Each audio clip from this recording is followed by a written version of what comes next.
Raymond Dillard had started the journals in 1954 with a single entry, first harvest, 2,300 pounds. Bay is good here. He had not been a literary man. He had not been given to extended observation or reflective notation.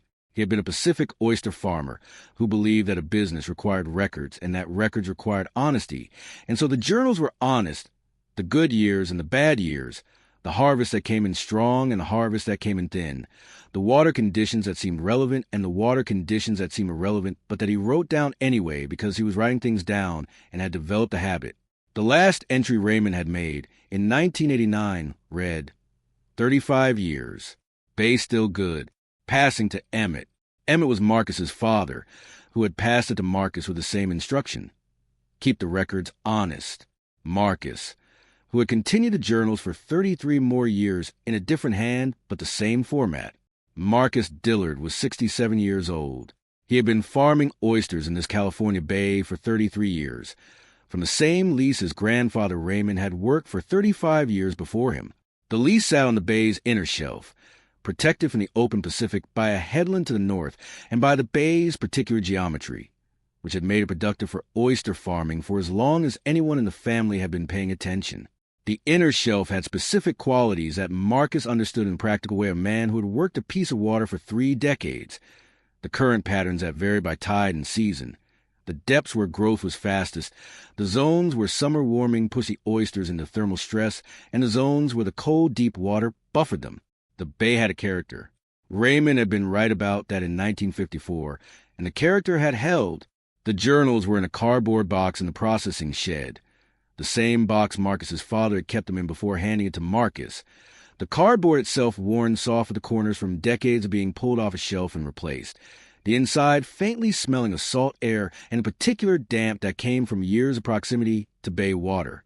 68 years of harvest records, water observations, equipment notes, an occasional notation that didn't fit any particular category, except that it had seemed worth writing down at the time. Raymond's entries in black ink, neat and compressed. The handwriting of a man who had learned to write when penmanship still mattered and who had never seen a reason to change. Marcus's entries in blue, a slightly larger hand, the same format, the same discipline. If you read a page of Raymond's writing and then a page of Marcus's, you would know they were different men. If you read a year of Raymond's and then a year of Marcus's, you would know they had been shaped by the same practice. The desalination plant had been operating at the bay's northern margin since the late 1990s, when drought had made alternative water sources a regional necessity. Marcus had been farming the lease for several years by the time the plant came online, and he had watched its operations with the attention of a man whose livelihood sat down water from an industrial installation. He had not opposed it. He understood the regional water situation and the genuine need for alternative water sources in a region where drought years were no longer anomalies. He had simply paid attention to the plant the way he paid attention to everything adjacent to his operation, knowing what it took in and what it discharged, monitoring whether his harvest numbers showed any correlation with plant operations, keeping his own informal record of any changes in water quality at the lease. The plant's expansion proposal arrived in his awareness through the county's environmental review notification process, which he had signed up for years earlier. The proposal was substantial, a 60% increase in intake volume, with a modified intake structure designed to access higher salinity water at a greater depth during the drought months, when surface salinity was insufficient for the plant's process efficiency. He read the proposal on a Tuesday evening at the kitchen table, the same kitchen table where he had read every piece of documentation related to his operation for 33 years. He understood most of it. He was not an engineer or a hydrologist, but he had been farming this bay long enough to understand its stratified water column, the way freshwater input from the river system sat above the denser saltwater in winter and spring, the way drought years produce a sharper, more persistent halocline at a specific depth in late summer. He had felt the halocline when diving the lease in August drought years, the sudden coldness of passing through the density boundary, the temperature difference he could feel on his forearms, a physical sensation that no water quality report had ever captured because no one had ever asked him to describe it in those terms. The halocline was real and specific, and in his body as much as in his understanding. The new intake depth would intersect that boundary. He went to the cardboard box and pulled the summer harvest records for the drought years. He laid 3 volumes on the kitchen table and opened them to August. Raymond had documented 2 events in the journals that Marcus had always treated as anomalous bad luck. Significant enough to be noted, 2 isolated to suggest a pattern. The first was in 1961, when a late summer mass mortality event had killed approximately 40% of the Lisa stock in the lower depth zones. Raymond's entry, August 19th, significant mortality in deep beds. Water at depth different. Smell wrong. Unknown cause. The second was in 1977, another summer mortality in the lower beds, roughly comparable in scale. Marcus had his own entry for 2003, a smaller event, still unexplained. July-August, lower beds thin. Some mortality. Water conditions unusual at depth. 3 events, 68 years apart between the first and last, each occurring in a drought year, each affecting the lower depth bed specifically. Raymond had never known the mechanism. Marcus had never known the mechanism. Each event had been treated as an anomaly in isolation. Bad years, unexplained losses, the kind of thing that happened in farming, and that you noted and moved past. That was the thing about looking at 68 years of records, at once rather than 1 year at a time. A single drought mortality was bad luck. 2 was coincidence. 3 was a pattern. Looking at the 3 events together, against a proposed intake modification that would draw from the halocline depth during drought months, Marcus had a theory about the mechanism. The halocline acted as a barrier. It sat above the colder, denser, oxygen-depleted bottom water and prevented that deep water from intruding into the mid-depth zone where the oyster bed sat. In drought years, when the halocline was most pronounced and sat at its sharpest density gradient, it was also doing the most protective work, keeping the low-oxygen deep water from reaching the beds. If the desalination plant's modified intake drew heavily from the halocline layer during drought months, it would thin the barrier layer by drawing off the freshwater input that maintained the density differential, potentially allowing the low-oxygen deep water to intrude upward into bed area. It was a clean mechanism. Too clean, perhaps. He was aware that when a theory explained the available evidence perfectly, it sometimes meant the theory was correct and sometimes meant the evidence was insufficient to test it. That was what happened in 1961 and 1977. It had to be. The events were too specific. Drought year, late summer, lower beds, the smell that Raymond had noted, to be anything else. The problem was that Marcus had no way to prove this. He had 3 data points and a theory. He did not have halocline measurements, dissolved oxygen readings, or any of the instrumented evidence that would be required to make this argument in a technical review. He had the journals. He submitted his comment at the Desalination Authority's public hearing in March, bringing the cardboard box and the 2 volumes that contained the 1961, 1977, and 2003 events. He had lifted the box from the processing shed the morning of the hearing, without quite deciding whether to bring all of it or just the 2 relevant volumes. He had brought all of it. It seemed right. The room was professionally organized, authority staff, a consulting engineering firm, a handful of environmental review specialists, and about 30 members of the public. Marcus had been to these kinds of meetings before and understood their structure. Comment period, technical response, record closed. He had prepared what he had to say in writing and had practiced it in the kitchen the night before, reading it aloud to himself the way his grandfather had apparently composed the journals. Clearly, honestly, without embellishment. He described the events. He described the pattern. He described his theory about the halocline mechanism and the proposed intake's potential interaction with it. He said, "I have no measurements. I have 68 years of records showing that my grandfather's lower beds died in drought years under conditions that match what your proposed intake modification will create, and my own records showing a similar but smaller event in 2003. I am asking you to look at whether the intake modification could produce the halocline thinning I am describing." He said, "I'm not telling you the design is wrong. I'm telling you that 3 mortality events in 68 years all pointed to the same place, and the proposed intake modification points to the same place, and I want that to be on the record before anything is built." The authority's marine engineer, a careful man named Dr. Fenwick, listened carefully. He said the intake modifications flow modeling showed acceptable halocline interaction. He said the design included flow controls to prevent the mass draw events that Marcus was describing. He said that without dissolved oxygen measurements or halocline depth data from those historical years, the correlation Marcus was drawing between proposed intake and the historical mortality events could not be confirmed. Marcus said, "I don't have dissolved oxygen measurements from 1961. Raymond didn't have equipment, and neither did I in 2003. What I have is the observation that the lower beds died in drought years, that Raymond noted the water at depth smelled wrong, and that my grandfather was not a man who described things inaccurately." He paused before adding, "He also wrote unknown cause, which I think means he was honest about the limits of what he knew. He didn't invent an explanation. He described what happened and said he didn't understand it. That's why I trust the rest of the entry." Dr. Fenwick said he would review the historical events in the context of the intake modeling and respond formally. He said, "I appreciate the historical record. It is the kind of documentation that is genuinely useful." Marcus thanked him and sat down. He had not expected to be told his records were useful.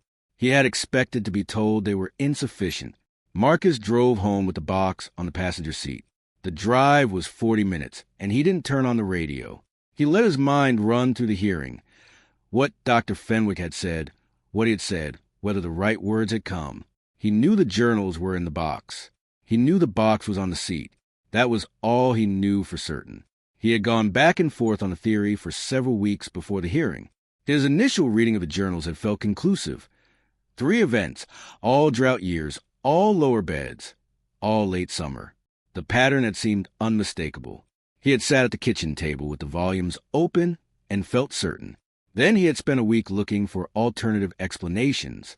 He had pulled the regional harmful algal bloom records for those years, the publicly available coastal monitoring data, looking for a bloom event that might explain the mortality. The 1977 event coincided with a documented paralytic shellfish toxin event in the northern part of the bay, not near his lease, but in the same body of water. He had spent 2 weeks building this into a careful argument. Drought year, stratified water, bloom in the northern bay, potential transport toward the lease on the tidal exchange, mortality in the lower beds where the current settled. It was a plausible story. More than plausible.